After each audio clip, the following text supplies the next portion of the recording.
Welcome to chapter 11 and week 10 of our study of Romans. Here we go.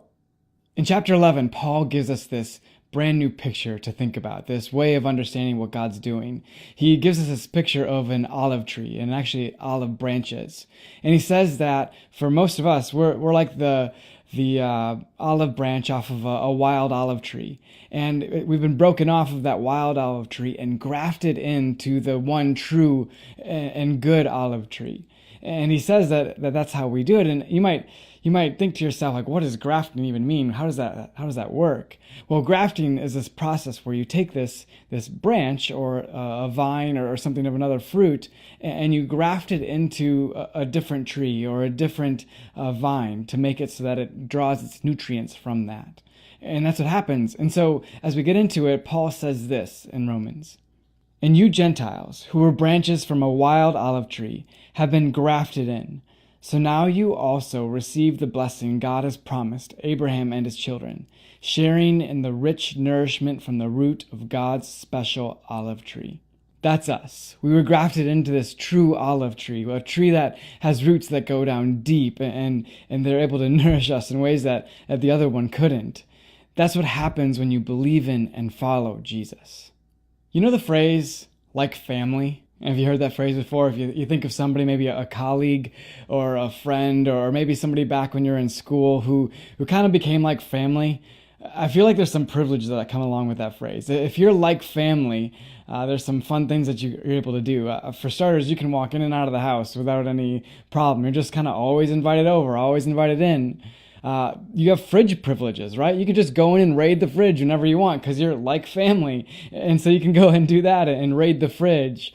If you're in a tight spot and it's difficult to get out of it, you can call up these people who you're like family to, and they'll come and bail you out. Being like family is this awesome thing. It comes with all of these benefits, and it's so great in that way. And I think we all kind of know somebody in our life who's like family. What's powerful about being like family is that you begin to draw on this wide foundation that family has. You're suddenly supported by it in these powerful ways. Now, when you believe in and follow Jesus, you're not like family. You are family. When you believe in and trust in Him, it's not just being like family. You suddenly are adopted into the family of God. Now, you didn't do anything to deserve it. That's important to know. It's just this gift that's been given to you. And this has always been the case. For anybody who is a part of God's family, this has never been something that was deserved or earned or bought or paid for. It's what Paul says here in Romans. It is the same today. For a few of the people of Israel have remained faithful because of God's grace, His undeserved kindness in choosing them.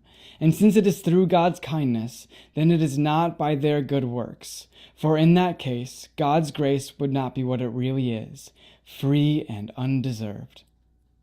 Free and undeserved. We're branches in God's family. That's exactly who we are. Now, are you using your full rights as being part of God's family? Are you drawing on the nourishment from the roots? Are you raiding the fridge? Did you know you can? In other words, do you know you can draw on God's strength, knowing who He says you are, not who other people say you are? Did you know that you can go to Him with your struggles? Do you choose to do so and draw on the strength that He gives you when you go to Him with those struggles? Do you celebrate Him when life happens and life wins, when there's good things that happen to you? Do you go to Him and celebrate with Him, knowing that you're part of the family? And then, do you go to Him and look to Him to guide your life, to be the direction in your life? Remember, you're not like family. You are family. You're part of the tree. You're part of the family. As you remember that, know that it is undeserved. Know that it is this amazing gift that's given to you that you just have to accept. And as you accept it, don't hold back. Don't hold back from going in and enjoying the privileges that are there for you. Know that as a branch in this tree that God has grafted you into, you are given the ability to grow simply by drawing on the nourishment that He provides. To avoid it, to cut yourself off from it, makes it so you don't grow.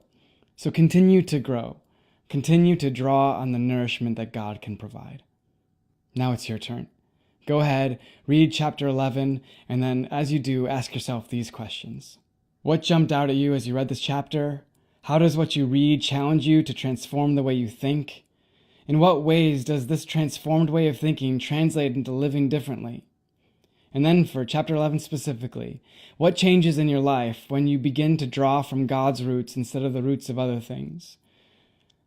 Number 2, Paul harps on us not deserving any of this because it can only be given as a gift. Why do you think he stresses that so much? And then finally, the end of the chapter reminds us that God is God and we're unable to grasp his plans. Why then is it so important to trust God's plans over ours? Thanks for checking out our video study of Romans. We're going to post one of these every single week on Monday. And as we do, we hope this is a chance for you to be transformed by God as you study what he says in the book of Romans and not just conform to whatever's around you. Hope you have a great week.